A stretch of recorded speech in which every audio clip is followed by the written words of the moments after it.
Il est 11 heures, nous allons nous lever. Nous allons lire ensemble un texte de base qui est tiré du livre d'Exode. Exode, le chapitre 33.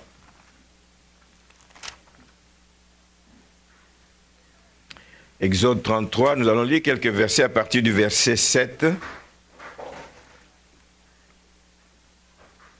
Exode 33, le verset 7. Moïse prit la tente et l'adressa hors du camp, à quelque distance. Il l'appela tente d'assignation, et tous ceux qui consultaient l'Éternel allaient vers la tente d'assignation qui était hors du camp. Lorsque Moïse se rendait à la tente, tout le peuple se levait. Chacun se tenait à l'entrée de sa tente et suivait des yeux Moïse jusqu'à ce qu'il soit entré dans la tente d'assignation. Et lorsque Moïse était entré dans la tente, la colonne de nuée descendait et s'arrêtait à l'entrée de la tente, et l'Éternel parlait avec Moïse. Tout le peuple voyait la colonne de nuée qui s'arrêtait à l'entrée de la tente, et tout le peuple se levait et adorait à l'entrée de sa tente. Verset 11. L'Éternel parlait avec Moïse face à face, comme un homme parle à son ami. Puis Moïse retournait au camp, mais son jeune serviteur Josué, fils de Nun, ne sortait pas du milieu de la tente. Moïse dit à l'Éternel, « Voici, tu me dis, fais monter ce peuple, et tu ne me fais pas connaître qui tu enverras avec moi. Cependant tu as dit, je te connais par ton nom, et tu as trouvé grâce à mes yeux. Maintenant, si j'ai trouvé grâce à tes yeux, fais-moi connaître tes voies. » Fais-moi connaître tes voies. Ça va être ça le thème du message. Alors je te connaîtrai et je trouverai encore grâce à tes yeux. Considère que cette nation est ton peuple. L'Éternel répondit, je marcherai moi-même avec toi et je te donnerai du repos. Moïse lui dit, si tu ne marches pas toi-même avec nous, ne nous fais pas partir d'ici. Comment sera-t-il donc certain que j'ai trouvé grâce à tes yeux, moi et ton peuple? Ne sera-ce pas quand tu marcheras avec nous et quand nous serons distingués, moi et ton peuple, de tous les peuples qui sont sur la face de la terre? L'Éternel dit à Moïse, je ferai ce que tu me demandes, car tu as trouvé grâce à mes yeux et je te connais par ton nom. Oh, j'aimerais entendre cette parole me concernant personnellement. L'Éternel qui me dise, je ferai ce que tu me demandes, car tu as trouvé grâce à mes yeux, et je te connais par ton nom. Moïse dit, fais-moi voir ta gloire. Et l'Éternel répondit, je ferai passer devant toi toute ma bonté, et je proclamerai devant toi le nom de l'Éternel. Je fais grâce à qui je fais grâce, et miséricorde à qui je fais miséricorde. Et l'Éternel dit, tu ne pourras pas voir ma face, car l'homme ne peut me voir et vivre. L'Éternel dit, voici un lieu près de moi, tu te tiendras sur le rocher. Quand ma gloire passera, je te mettrai dans un creux du rocher et je te couvrirai de ma main jusqu'à ce que j'ai passé. Et lorsque je retournerai ma main, tu me verras par derrière, mais ma face ne pourra pas être vue. Amen. Est-ce que nous avons affaire à un Dieu saint, 3 fois saint? Alléluia. Merci Seigneur. Vous asseoir. Donc ce matin, nous voulons parler des voies de Dieu, les voies de Dieu. Les voies de Dieu. J'en ai touché un mot mercredi, pendant qu'on était ici. Nous avons vu que Dieu peut révéler ses voies. Même si la Bible nous dit, nous allons le voir tout à l'heure, que ses voies sont insondables ou ses voies sont tellement élevées, mais Dieu peut les révéler. Alors, la portion d'écriture que nous venons de lire, justement, nous montre, c'est pour ça que j'ai lu le long texte, nous montre le type de relation, c'est une relation particulière que Moïse entretenait avec Dieu. Et je souhaite, frères et sœurs, que nous ne puissions pas être des chrétiens qui vivons comme ça, au gré du temps, au gré des circonstances, mais que nous puissions être des chrétiens qui recherchons à avoir une relation intense. une relation particulière comme celle que Moïse entretenait avec Dieu. Ça se travaille, ça se cherche. Ce n'est pas quelque chose qui s'acquiert comme ça. Il faut y travailler pour que vous puissiez avoir cette relation. Au verset 8, on voit que Moïse avait l'habitude d'aller rencontrer Dieu. Ça faisait partie de ses devoirs quotidiens. Ça faisait partie de ses attentes de tous les jours. J'ai hâte d'aller à la rencontre. J'ai hâte d'aller dans la tente. J'ai hâte d'aller parler à mon Dieu. J'ai hâte d'aller me mettre dans sa présence, le contempler. J'ai hâte de passer du temps dans la présence de mon Dieu. Il avait l'habitude de rencontrer Dieu. Quand vous développez ce genre d'habitude, c'est clair et net que vous ne pouvez pas avoir des relations comme celles de tout le monde. Vous êtes en train de vous approcher de Dieu. Il vous voit comme un ami. Il vous voit comme quelqu'un qui désire continuellement sa présence et il va faire de vous un ami fidèle. Donc, il avait l'habitude d'aller dans la tente d'assignation. Pendant ce temps, le peuple, nous l'avons lu, restait chacun devant sa tente, il le regardait aller. Il le regardait aller. Parce qu'ils n'osaient pas, ils savaient ce qu'ils avaient fait. Ils viennent de fabriquer le veau d'or, ils ne sont vraiment pas dans les grâces de Dieu à ce moment-là. N'eût été l'intercession de Moïse, c'est un peuple qui aurait été détruit. Il y a même des commentateurs qui disent des fois que si c'est à cause de Moïse que la marche dans le désert a été longue, tellement il faisait des fautes, Dieu voulait frapper, il suppliait, etc. Mais c'est à cause justement du fait que le peuple ne trouvait pas l'intérêt que Moïse trouvait d'aller dans la présence. Il suivait, nous venons de le lire, il suivait Moïse des yeux. Ah, lui, c'est un ami de Dieu. Mais tu peux aussi devenir ami de Dieu. Amen. Et ce matin, je vous le dis, vous pouvez être l'ami de Dieu comme Moïse l'a été. Amen. Au verset 11, on voit que l'Éternel lui parlait face à face comme un homme parle à son ami. Et cela a commencé depuis un bon bout de temps. Depuis que le Seigneur l'a rencontré sur la montagne, justement quand il lui est apparu sur ce buisson, dans ce buisson ardent, il a développé cette habitude d'aller chercher la face. Ça a été un moment important dans la vie de Moïse, un moment clé qui a fait basculer complètement la vie de Moïse, se trouver face à face avec Dieu, amen, et dans ce buisson ardent qui ne se consumait point du tout. Au verset 12 que nous venons de voir, l'Éternel lui dit qu'il a trouvé grâce à ses yeux. Quel privilège! Quel privilège d'entendre ça de la part du Seigneur, du grand Dieu, de dire que tu as trouvé grâce à mes yeux. C'est un véritable privilège, c'est une marque d'appréciation de Dieu, de la part de l'Éternel pour Moïse. Oh, je vous souhaite, je le souhaite pour moi-même aussi. Le Seigneur me dit, tu as trouvé grâce à mes yeux. Amen. Alors, il y a beaucoup d'autres textes, je ne vais pas tous les lire, je vais en prendre quelques-uns qui vont montrer le type de relation particulière que Moïse avait avec Dieu. Et vous montrer que vous pouvez aussi rechercher à avoir ce type de relation. C'est à cause de cette relation particulière que Dieu connaissait le cœur de Moïse que dans Exode, au chapitre 3, le verset 10, c'est lui que Dieu a choisi. Dieu l'a choisi, il dit, c'est toi qui conduiras mon peuple, tu vas sortir les Hébreux de cet esclavage des Égyptiens. Il n'a pas choisi n'importe qui au hasard, il a choisi quelqu'un dont il connaissait le cœur. Relation particulière avec Dieu. C'est toi qui es chargé de sortir mon peuple de l'esclavage d'Égypte et de faire de ce peuple qui n'était pas un peuple, d'en faire un peuple de Dieu. Cette marche, tu as cette mission parce qu'il avait une relation particulière avec Dieu. Dans le livre de Deutéronome, au chapitre 34, il y a deux passages au verset 6 qui dit que c'est l'Éternel qui nous montre que, étant donné cette relation particulière qu'il avait, c'est l'Éternel lui-même qui enterra Moïse. Vous vous rendez compte? C'est l'Éternel lui-même qui l'enterra. Et la Bible nous dit que personne n'a jamais connu sa sépulture jusqu'à ce jour.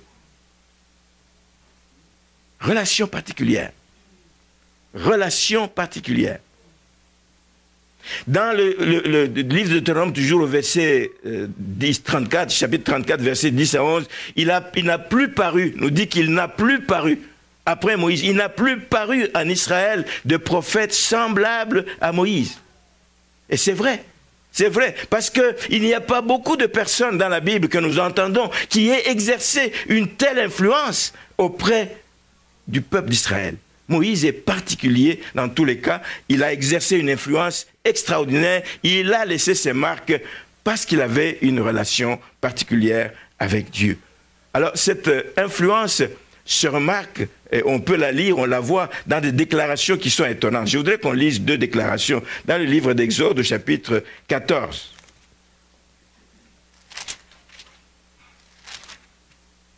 Le verset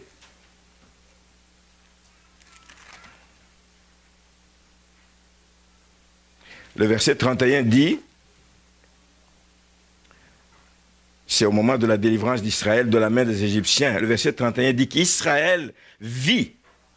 On ne lui a pas raconté, ils ont vu la main puissante que l'Éternel avait dirigée contre les Égyptiens, et le peuple craignit l'Éternel, et il crut en l'Éternel et en Moïse. Waouh! Nous croyons en Dieu, mais il crut en l'Éternel et en Moïse, son serviteur. Il crut en l'Éternel et en Moïse. Le peuple crut. Les Israélites étaient marqués par la nature de ce leader que Dieu leur avait donné. Ils ont cru en Dieu, mais ils ont cru aussi en Moïse. Un homme de Dieu, un homme que Dieu a utilisé à travers toutes les péripéties qu'ils ont connues. Si nous allons dans le Nouveau Testament, dans le livre des Corinthiens, l'Épître aux Corinthiens, le chapitre 1er, le verset, chapitre 1 Corinthiens 10, 1 Corinthiens 10, on nous parle justement au verset 1er et 2, il dit, « Frères, je ne veux pas que vous ignoriez que nos pères ont tous été sous la nuée, qu'ils ont tous passé au travers de la mer, qu'ils ont tous été baptisés en Moïse dans la nuée et dans la mer, qu'ils ont tous mangé le même aliment. » Ils ont tous été baptisés en Moïse. Pour exprimer quoi? Pour exprimer qu'il y avait une solidarité entre le peuple. Ils croyaient en lui. Il y avait une solidarité entre le peuple et Moïse. Parce qu'ils croyaient parfaitement, ils étaient parfaitement unis à Moïse comme leur leader. C'est spécial. On croit à l'Éternel, mais on croit en Moïse. Parce que c'est un homme particulier qui avait une relation spéciale. Je vous souhaite qu'il y en ait au milieu de nous, si pas tous, des gens que Dieu va considérer comme cela. Amen. À cause du fait que nous aurons travaillé justement pour avoir cette relation solide avec notre Dieu. Et j'aimerais ajouter 3 petites choses avant d'aller plus loin. Ajouter que Moïse était un homme particulier parce que c'était un homme d'une foi remarquable. Quand nous lisons ensemble dans l'Épître aux Hébreux, au chapitre 11, il est dit ceci, parlant de Moïse. J'ai lu ça, encore ce matin, j'ai relisé ça, à partir du verset 24. Regardez le nombre de versets qui parlent de la foi de Moïse. Au verset 24, il dit, « C'est par la foi que Moïse, devenu grand, refusa d'être appelé fils de la fille de Pharaon. » Un homme de foi, il refusa. Il préféra être maltraité avec le peuple de Dieu que d'avoir pour un temps la jouissance du péché. Il regarda l'opprobre de Christ comme une richesse plus grande que les trésors de l'Égypte, car il avait les yeux fixés sur la rémunération. Il ne regardait pas l'avantage de rester chez Pharaon comme étant quelque chose de beaucoup plus grand. Non. C'est par la foi, verset 27, qu'il quitta l'Égypte sans être effrayé de la colère du roi. Le roi pouvait le poursuivre. Il dit, mais où est-ce qu'il est? Où est-ce qu'il est? Il n'a pas eu peur, sans être effrayé de la colère du roi, car il se montra ferme comme voyant celui qui est invisible. C'est par la foi. C'est par la foi, au verset 28, qu'il immola la Pâque et fit l'aspersion du sang, afin que l'exterminateur ne touche pas au premier-né d'Israël. C'est par la foi qu'il a fait traverser la mer Rouge comme un lieu sec, tandis que les Égyptiens qui tentèrent de passer furent engloutis. Beaucoup de versets qui parlent de Moïse comme homme de foi, dans toute la série d'autres personnes dont on parle ici. Moïse s'est fait remarquer aussi comme étant un homme de foi. C'est la foi qui l'a mené dans tout ce qu'il faisait. C'est la foi qui lui a permis d'être obéissant envers Dieu et de prendre des risques, d'aller se présenter devant Pharaon. C'est par la foi qu'il est allé. Amen. La foi, c'est cette ferme assurance qui dit, non, j'y vais parce que ça vient de mon Dieu. Il me connaît, celui qui m'appelle, celui qui m'envoie, il sait comment il va me protéger. C'est par la foi qu'il a servi Dieu. tout au long de sa vie, malgré toutes les difficultés qu'il a eu à rencontrer, de conduire un peuple que l'on appelle dans la Bible un peuple au cou raide. Il aurait pu démissionner. Il dit, mais c'est ça le peuple que tu m'as donné. Je laisse tomber. Il n'écoute pas, il n'entend rien. Mais il a été patient, cet homme. Et il a servi Dieu jusqu'à la fin, malgré que le peuple était rebelle. Maintenant, un homme comme ça, qui est passé par toutes ces situations, un homme qui a servi Dieu, un homme qui est qualifié d'un homme d'une foi remarquable, un homme qui a été obéissant tout le long, un homme qui est un modèle à suivre, quand on pense à la fin de ses jours, on peut se poser des questions. Quand on pense comment il a terminé ses jours, quand on jette un coup d'œil à la fin de son parcours terrestre, frères et sœurs, il est difficile de comprendre comment Dieu l'a traité ainsi. Tu as marché avec le peuple pendant 40 ans dans le désert. Toutes sortes de combats. Et tu arrives, tu vois la terre promise. Tu la vois, c'est de l'autre côté. Tu dis, c'est là la terre promise. 40 ans de marche, nous arrivons presque. Et Dieu lui dit, tu n'iras pas, tu n'entreras pas à Canaan. Est-ce que c'est ça la récompense que Dieu réserve à ses élus? C'est une question qu'on peut se poser. Et c'est pour ça qu'on dit que les voies de Dieu sont au-dessus de notre compréhension, au-dessus de nos voies. Au-dessus de nos voies. Il est difficile de comprendre ce qui lui est arrivé. Lui que Dieu a utilisé puissamment pour libérer tout un peuple, pour conduire Israël jusque dans la terre promise, il l'a empêché d'entrer. Deutéronome, pour que je ne vous raconte pas des choses, vous le savez, c'est dans Deutéronome, le chapitre 32. Chapitre 32, le verset vers la fin.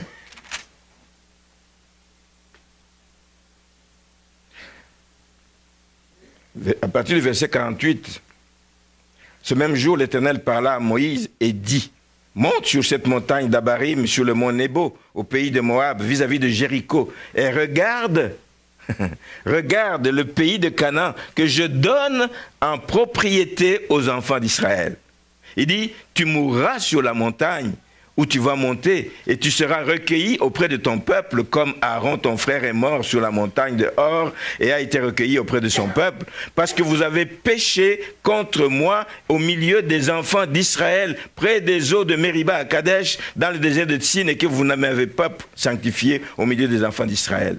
Et il lui dit ceci au verset 52, tu verras, tes yeux verront le pays devant toi, mais tu n'entreras point dans le pays que je donne aux enfants d'Israël. Belle récompense, hein? Belle récompense. Mais Dieu reste Dieu par rapport à cela. Voilà pourquoi le texte d'Ésaïe 55, le verset 8 à 9 nous dit, « Car mes pensées, les pensées de Dieu ne sont pas vos pensées, et vos voix ne sont pas mes voix, dit l'Éternel. Autant les cieux sont élevés au-dessus de la terre, autant mes voix sont élevées au-dessus de vos voix et mes pensées au-dessus de vos pensées. » Il est difficile que nous comprenions ce que Dieu fait dans certaines circonstances de notre vie. C'est difficile. Frères et sœurs, il va nous arriver aussi des moments comme ça, comme David, comme Moïse, comme les autres, des situations pour lesquelles nous n'allons pas comprendre Dieu. Nous disons, Dieu, qu'est-ce qui se passe dans ma vie? Est-ce que c'est comme ça de servir? C'est ça le résultat? C'est ça la récompense? C'est ça le cadeau que tu réserves? Ça va nous arriver.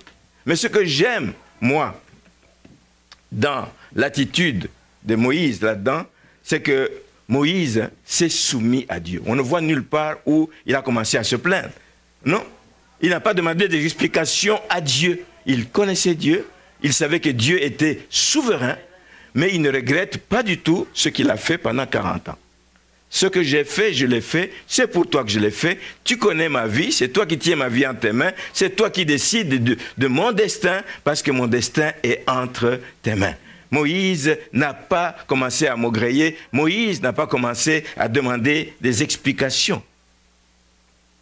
Mais dans une autre circonstance, dans le texte que nous avons lu de Exode 33, nous voyons comment Moïse a interrogé Dieu.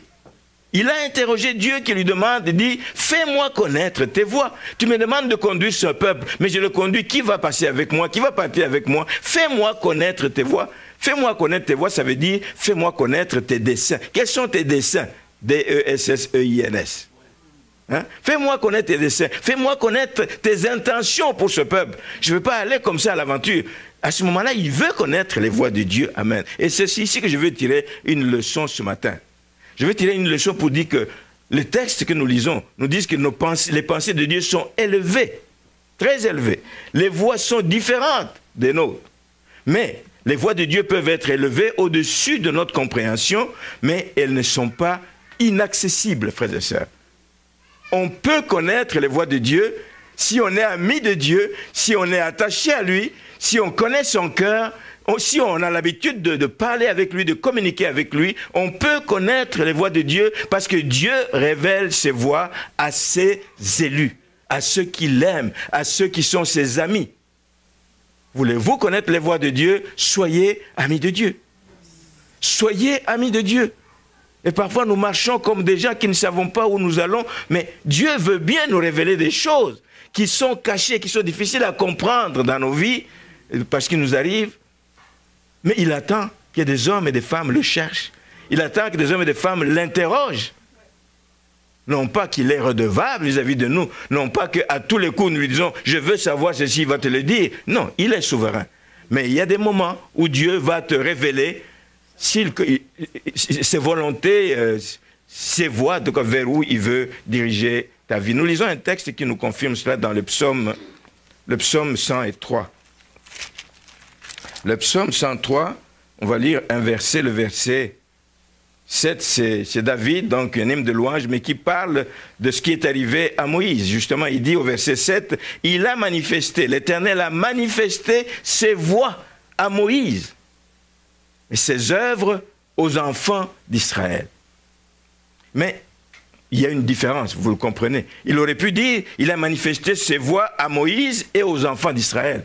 Mais il a manifesté ses voies à Moïse, mais ses actes, ses hauts faits, ses œuvres aux enfants d'Israël. Pourquoi ces différences? On va prendre un petit instant pour en parler. D'abord, je veux parler du peuple. Pourquoi Dieu a manifesté ses œuvres aux enfants d'Israël? Parce que le peuple, nous l'avons vu, pendant que lui allait dans la tente d'assignation à la rencontre de Dieu pour parler avec Dieu, le peuple, lui, n'avait pas intérêt à se rapprocher de Dieu. Il restait, il observait de loin, des yeux, il observait. Moïse allait dans la tente, le peuple l'observait. Moïse allait dans la tente parce qu'il avait besoin d'une intimité avec Dieu, le peuple restait en arrière. Le peuple ne recherchait pas ce rapprochement avec Dieu. Le peuple ne recherchait pas cette intimité avec Dieu. Le peuple ne voulait voir que ses exploits. Il veut que nous marchions dans le désert, il nous manque de l'eau, nous crions, il nous donne de l'eau. Voilà ce que nous aimons. Mais Dieu veut plus que ça. Dieu veut nous donner tout ce que nous voulons, mais pour autant que nous fassions de lui nos délices. Nos délices, que nous le cherchions, que nous soupirions après lui. Le peuple veut voir les exploits, le peuple veut voir les interventions de Dieu, le peuple veut voir les actes de Dieu, le peuple veut les bénédictions. Seigneur, bénis-moi, bénis-moi, bénis-moi. Mais aucun mouvement de ce peuple vers Dieu pour dire, je veux juste passer du temps dans ta présence. Pas toujours venir parce que j'ai besoin, mais je veux passer du temps avec toi. Entendre ton cœur battre, nous allons en parler tout à l'heure, comme Jean aimait être aux côtés de Jésus-Christ, le disciple de Jésus-Christ bien-aimé. Il aimait être aux côtés de Jésus-Christ et mettre sa tête sur son sein, sur sa poitrine. Hein? Il veut écouter le cœur de Jésus battre. Il veut savoir quelle est sa volonté. Soyons comme ça, des hommes et des femmes qui recherchons ce rapprochement avec Dieu, des moments d'intimité qui sont tellement précieux d'y goûter. Merci Seigneur. C'est ça qui explique que tout au long, évidemment, de la marche dans le désert, aussitôt qu'il y avait un obstacle que le peuple rencontrait, ils oubliaient tous les bienfaits de Dieu. Ils commençaient de nouveau à crier, ils commençaient à crier, et nous voulons voir, nous voulons du pain, nous voulons la manne, nous avons assez de la manne, on vous donne de la caille, etc.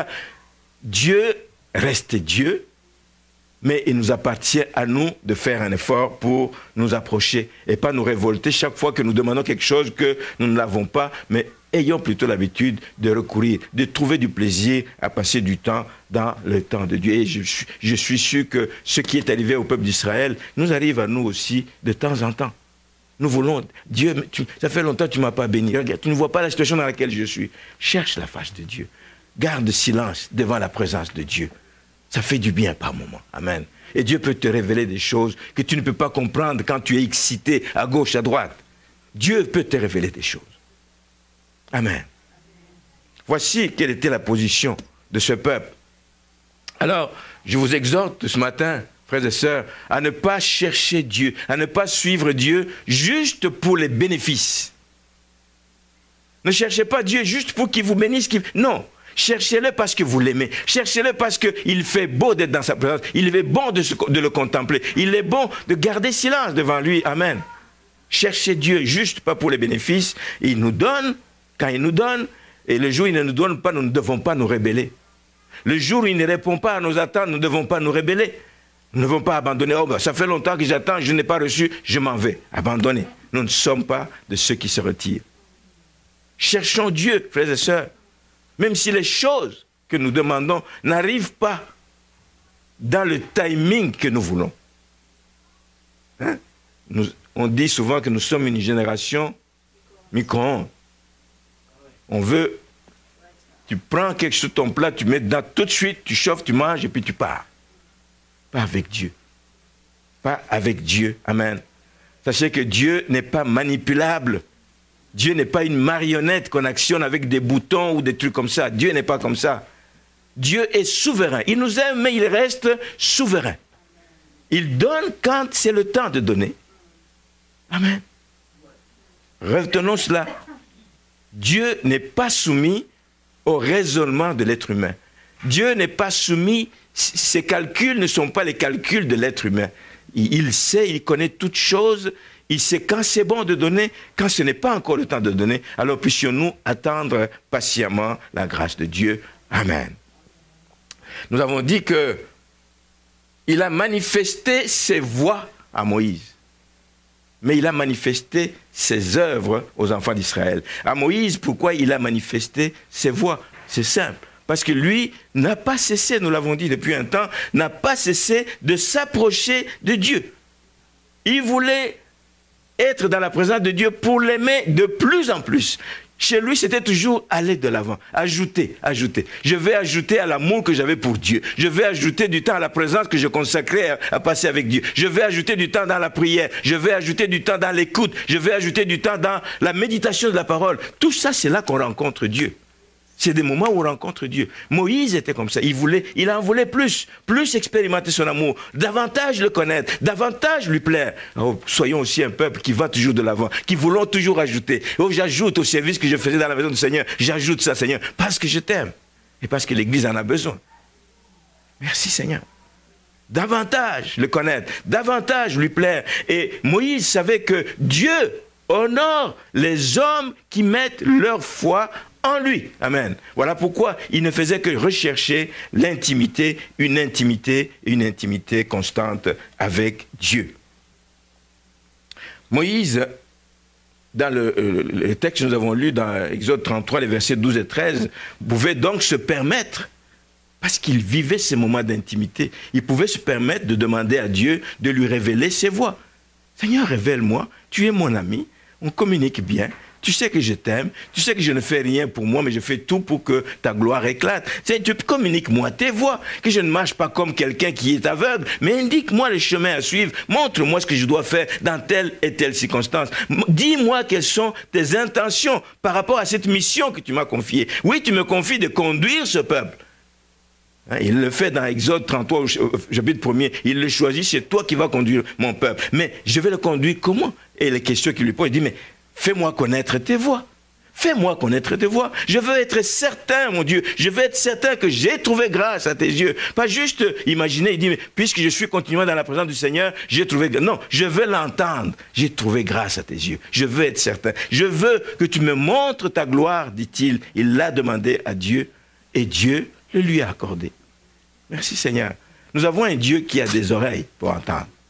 Nous avons un Dieu qui qui est fidèle à ses promesses. Si vous me cherchez, vous me trouverez. Si vous me cherchez de tout votre cœur. Il se laisse trouver par ceux qui le cherchent. Oh, puissions-nous être ce peuple qui cherche Dieu, qui désire sa présence, qui veut lui plaire, qui veut obéir à ses voies. Amen. Et ceci va m'amener à déclarer donc que c'est notre niveau d'intimité qu'on développe avec Dieu. C'est notre niveau d'intimité que nous développons avec Dieu qui va déterminer à qui Dieu va révéler ses voies et ses pensées. Il ne choisit pas au hasard, il ferme les yeux, il dit, mais pas, je dis à celui-là, non. Il connaît le cœur de ceux qui le cherchent. Il connaît les gens qui lui sont intimes. Il connaît les gens qui trouvent du plaisir à le chercher dans la parole de Dieu. À passer du temps à méditer la parole de Dieu, à passer du temps dans la prière, communiquer avec Dieu. Il les connaît. Et ceux qui le font, ben, c'est à cela que Dieu va révéler ses voies. Oh, je voudrais qu'il en soit ainsi dans cette église, que nous puissions continuellement avoir des révélations que Dieu donne à son peuple sur ce qui nous attend. Merci Seigneur. Ça, c'est le cas de Moïse. Je voudrais prendre, je viens d'en parler à l'instant, prendre le cas d'un autre, l'apôtre Jean. Ce disciple dont la Bible dit que c'était le bien-aimé Jésus. Jésus l'aimait bien. C'est décrit dans l'évangile selon Jean au chapitre 13. On peut aller voir quelques versets là-dedans. Jean chapitre 13, voilà un autre à qui Dieu a révélé de grandes choses, parce que c'est quelqu'un qui aimait Jésus, c'est quelqu'un qui voulait rester donc dans la présence du Seigneur. Au verset 23 du chapitre 11, il est dit ceci. Un des disciples, celui que Jésus aimait, était couché sur le sein, sur la poitrine de Jésus. Et Simon-Pierre lui fit signe de demander qui était celui dont parlait Jésus. Il était couché. Ça montre la proximité qu'il avait. Ça montre l'amour qu'il avait, ça montre l'intérêt qu'il avait pour Jésus. Il était couché sur son sein et ça montre cette notion de proximité que Jean, l'apôtre Jean, avait avec Jésus-Christ. Au chapitre 19 de l'évangile selon Jean, toujours, il est dit au verset 26 et 27 que c'est lui, parmi tous ces apôtres, c'est lui qui était présent. Jean 19, verset 26. Verset 25, déjà près de la croix de Jésus se tenaient sa mère et la sœur de sa mère, Marie, femme de Cléopâtre, et Marie de Magdala. Jésus, voyant sa mère et auprès d'elle le disciple qu'il aimait. Quand on aime Jésus, quand on recherche la proximité de Jésus, on n'est pas là seulement quand les choses vont bien, quand on est autour de la table, on n'est pas là seulement quand c'est les grands moments de gloire, mais on est là aussi dans les moments difficiles. Quand tout le monde a fui, quand tout le monde craignait la persécution, ce disciple bien-aimé était aux côtés de Marie. Il était au pied de la croix. Jésus voyant sa mère et auprès d'elle, le disciple qu'il aimait dit à sa mère, « Femme, voilà ton fils. » Puis il dit au disciple, « Voilà ta mère. » Il était présent. Il était présent. Pas juste quand les moments de gloire étaient là, mais lorsque Jésus a été cloué là, il a suivi. Et au moment d'être cloué sur la croix, il était présent.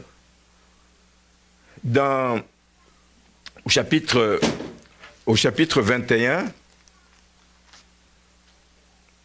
ça c'est après la résurrection de Jésus-Christ, au chapitre 21, le verset 7, on voit que alors le disciple que Jésus aimait dit à Pierre, c'est le Seigneur.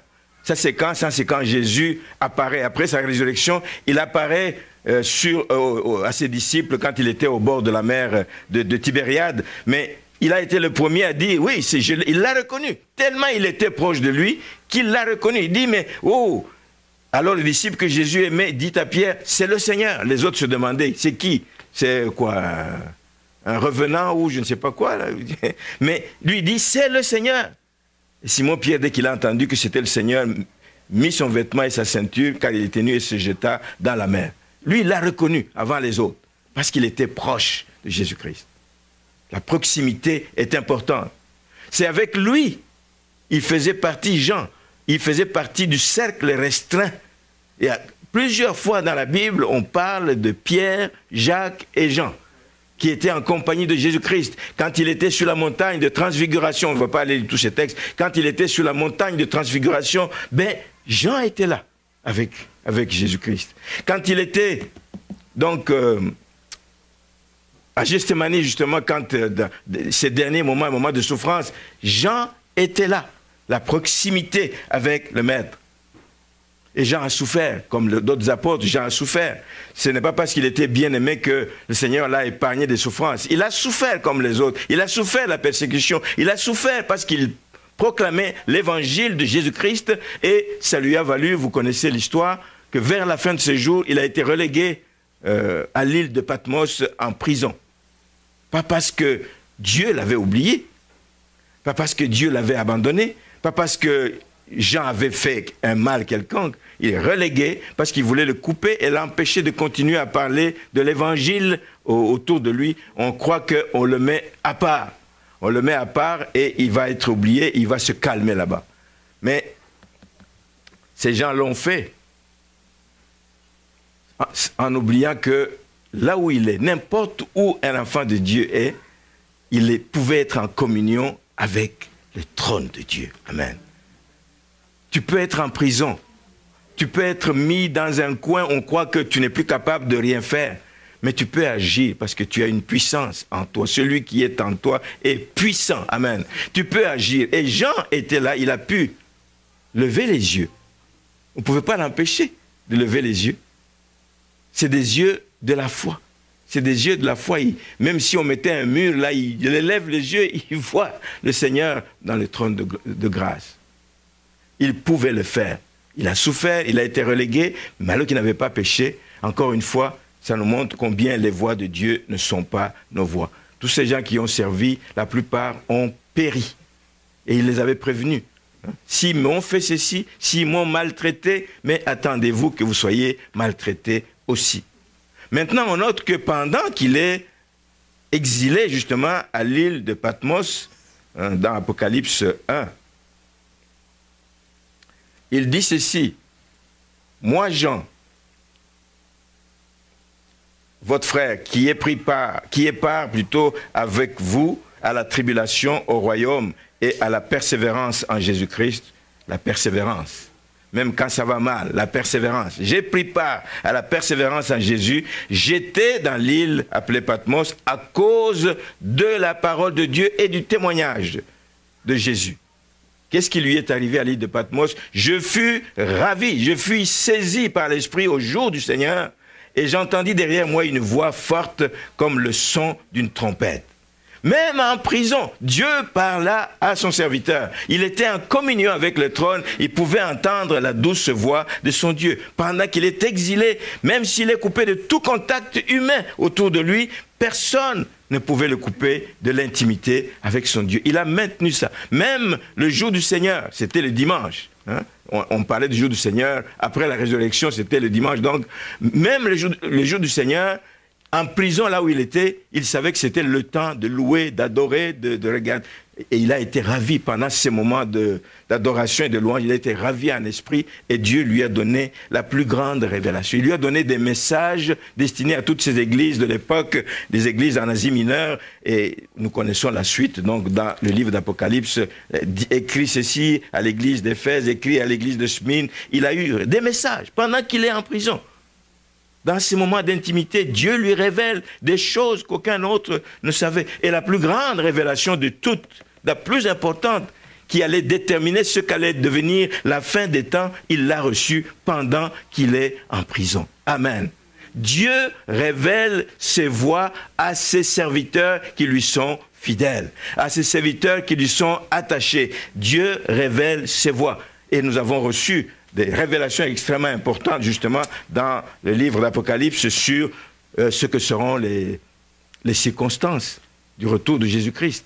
Nous le savons grâce à cette révélation qui a été donnée par Jean, etc. Nous savons ce que sera le millénium, nous savons ce que sera le jugement dernier. Toutes ces révélations importantes, il les a reçues alors qu'il était comme en prison, détaché, coupé de tout. Frères et sœurs, alors que vous vivez parfois des moments difficiles, je vais vous exhorter à savoir que Dieu ne vous a pas oublié. Il faut persévérer. On a bien chanté ce matin. Il faut persévérer. Parce que Il y a des moments que Dieu va permettre dans la vie de ses enfants parce qu'il veut nous révéler son cœur. On est tellement occupé, on court tellement. Il y a des gens qu'il va alité par la maladie. Parce qu'il veut parler à son cœur. Autrement, il est parti. Heure supplémentaire à gauche, visite à droite, activité telle à gauche, à droite. On n'a plus le temps. Dieu peut te garder quelque part parce qu'il veut parler à ton cœur. C'est important de savoir que par moments, des temps difficiles, c'est ce qui nous permet de réfléchir sur notre relation avec Dieu. Quand tout va bien, oh merci Seigneur, allez, on est parti à gauche, on est parti à droite, activité ici, activité là-bas. Mais quand les choses difficiles arrivent, on se souvient et dit, oh, je peux m'adresser à Dieu. Dieu peut permettre ces choses dans ta vie, pas parce qu'il ne t'aime pas, parce qu'il t'a oublié, parce qu'il veut parler à ton cœur, parce qu'il veut t'instruire, parce qu'il veut te révéler des choses. Alors puissions-nous profiter des moments de souffrance que nous vivons, des souffrances physiques, je veux dire. On peut avoir une souffrance physique, mais être dans la joie sur le plan spirituel. Amen. On le sait, on voit des gens qui sont souffrants, tout le monde a pitié d'eux, mais c'est eux plutôt par leur sourire, par leurs paroles qui sortent de leur bouche, qui vous encouragent. Combien n'avons-nous pas vu ça, des gens qui étaient à l'article de la mort, quand ils vous parlent, là vous dites, mais c'est pas croyable. C'est lui qui est en train de vous encourager. Vous venez comme si vous venez pour avoir compassion de lui, mais lui, il est souriant parce qu'il sait où il va, où il sait. Amen. C'est des moments comme ça. Nous devons mettre à profit pour chercher la face de Dieu. Quand tu es seul, les amis t'abandonnent, plus personne ne te comprend autour de toi. Ne te plains pas, dis, ah, moi, on ne m'aime plus. Profite-en, approche-toi de Dieu, lui, il t'aime. Et lui veut avoir ta compagnie, lui veut t'entendre, lui veut te parler, lui veut te communiquer une énergie nouvelle. Profite de ce moment pour chercher la face de Dieu, pour expérimenter cette liberté que le monde t'a arrachée, ne t'a pas donnée, mais le Seigneur peut te communiquer une liberté spirituelle, amen. Et tu peux être régénéré, tu peux regarder à ce qui arrive avec les yeux de la foi. Avec les yeux de la foi. Nous regardons avec les yeux physiques. Les yeux physiques, oui, ça nous dit, oui, telle personne porte tel habit de telle couleur. Mais il y a aussi les yeux de la foi qui parlent. La foi a des yeux. Elle voit ce qui n'est pas encore arrivé, comme si c'était déjà là. Avec les yeux de la foi. Nous devons donc demander à Dieu de nous aider à comprendre que quand nous vivons un temps difficile, quand nous vivons un moment où nous nous sentons coupés, démunis et tout, que ce n'est pas le temps de laisser tomber les bras, de commencer à pleurnicher et passer ces journées à pleurnicher, c'est de dire, Seigneur, je regarde à toi. Je mets ma foi en action. Je compte sur toi. Amen. Quand la chair est faible, quand la chair ne voit pas ce que tu veux faire, mais tu peux me révéler à ce moment-là ce que tu veux faire de ma vie. Et je vais avoir la paix qui vient de toi. Merci Seigneur. Je vais conclure, je vais terminer en disant ceci que il est possible à Dieu de nous révéler ses voies, aussi élevées soient-elles pour notre compréhension humaine. Aussi élevées soient-elles. C'est vrai qu'elles sont élevées, mais Dieu peut les révéler. Mais il y a des conditions. Il y a des personnes qui sont prêtes à recevoir ce genre de révélation. C'est ceux qui recherchent beaucoup l'intimité avec Dieu. L'intimité avec Dieu, frères et sœurs, c'est le moyen par excellence pour recevoir ce que beaucoup de gens courent à chercher à gauche, à droite. Tout le monde veut avoir l'onction. Tout le monde veut avoir l'onction. L'onction, aujourd'hui, ça s'achète. Aujourd'hui, viens à côté de moi, mets-toi, tu me touches, l'onction. Non. L'onction nous est donnée par Dieu. L'onction nous vient de Dieu. Pas au contact d'une personne, on dit, mais touche-moi. Non. C'est à ça qu'on assiste aujourd'hui. Mais ça s'obtient par cet exercice de recherche de l'intimité avec Dieu. Si nous recherchons cette intimité, voici le moyen par excellence pour recevoir l'onction nécessaire pour l'exercice de notre appel, de notre mission. C'est là que nous recevons la révélation des choses qui sont cachées. Les voies de Dieu qui sont cachées, on peut nous les révéler à ce moment-là, en des moments d'intimité avec le Seigneur. Et on voit dans le texte, je ne vais pas le lire, mais dans Exode 34, à partir du verset 28 et suivant, on voit que le fait qu'il avait la faveur de Dieu, Moïse avait aussi finalement la faveur des hommes. Les hommes le regardaient différemment. Dans Exode 34, à partir du verset 28, il est dit, Moïse fut là avec l'Éternel 40 jours et 40 nuits. Il ne mangea point de pain et il ne but point d'eau. Et l'Éternel écrivit sur les tables les paroles de l'Alliance. La plus grande bénédiction pour nous aujourd'hui, Dieu lui a donné pendant qu'il était en retrait, pendant 40 jours et 40 nuits en retrait et donc en jeûne. Ces moments d'intimité, c'est l'occasion aussi de jeûner, chercher la face de Dieu. Hein? On ne jeûne pas beaucoup ici, on a peur de jeûner, on a peur de mourir. Il n'y a personne qui meurt après un jeûne. Amen. Il ne faut pas exagérer, évidemment. Il y a des précautions à prendre, mais le jeûne devrait entrer dans nos habitudes d'enfants de Dieu, chercher la face de Dieu en jeûnant. Et après ces 40 jours, Moïse, verset 29, Moïse descendit de la montagne, ayant les 2 tables du témoignage dans sa main, en descendant de la montagne. Il ne savait pas que la peau de son visage rayonnait. C'est les autres qui voient ça. Oh, il vient de la présence du Seigneur. La présence du Seigneur est sur cet homme. Son visage est rayonnant. Et Aaron et tous les enfants d'Israël regardaient Moïse. Et voici la peau de son visage rayonnait. Et ils craignaient de s'approcher de lui.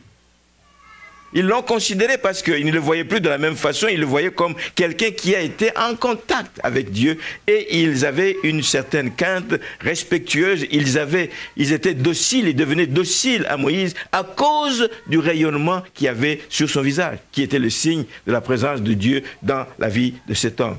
Et on peut voir au verset 30 qu'ils craignaient de s'approcher de lui. Ce n'est pas parce qu'ils avaient peur qu'il les tape, mais c'est la crainte respectueuse donc qu'ils avaient. Amen. Je vais vous dire, frères et sœurs, en terminant, que l'intimité avec Dieu, c'est la clé de tout succès dans le ministère. Aujourd'hui, on cherche le succès dans toutes sortes de méthodes et tout. Ça peut aider, etc. Mais le vrai succès dans le ministère vient de l'intimité avec Dieu. Voilà pourquoi, et je vous annonce, je viens m'annoncer ça au mois de novembre, le thème, je souhaite à l'Église, c'est ça, le thème d'une année d'intimité avec Dieu. Je l'ai déjà dit, nous allons avoir, peu importe le nombre de personnes que nous serons, par la grâce de Dieu, tous les vendredis désormais, nous allons avoir de la prière ici. Et comme le Seigneur permet, donc, Maman Donna puisse prendre sa retraite, elle sera beaucoup plus disponible avec moi. On peut venir passer des journées ici. Mercredi, on vient tôt le matin ou l'après-midi, on passe tout l'après-midi ici, on prie avec ceux qui peuvent être de passage, ceux qui ne peuvent pas être le soir peuvent venir 1 heure en prière, 1 heure chercher la face de Dieu, les mercredis et les vendredis. Je voudrais vraiment que ce soit un moment, l'année prochaine, que l'on mette un accent sur cette intimité avec le Seigneur. Et que le Seigneur vous bénisse. Amen.